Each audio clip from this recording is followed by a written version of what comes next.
Hi hello everyone, welcome to Prajavedika news channel.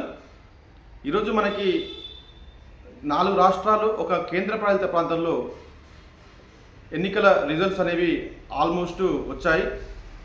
ప్రస్తుతం రాష్ట్రాల వారిగా చూసుకుంటే బెంగాల్లో అనూహ్య రీతిలో బీజేపీ సుమారు 140 స్థానాలు ప్రస్తుతం లీడింగ్లో ఉంది. టీఎంసీ వచ్చేసరికి 110 స్థానాలతో లీడింగ్లో ఉంది.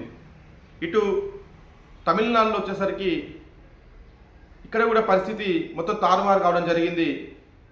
టీవీకే ఎవరైతే విజయ్ దళపతి అధ్యక్షతలో టీవీకే పార్టీ ఉందో అది 100 స్థానాల పైన లీడింగ్లో ఉంది. డిఎంకే 55 స్థానాల పైన లీడింగ్లో ఉంది.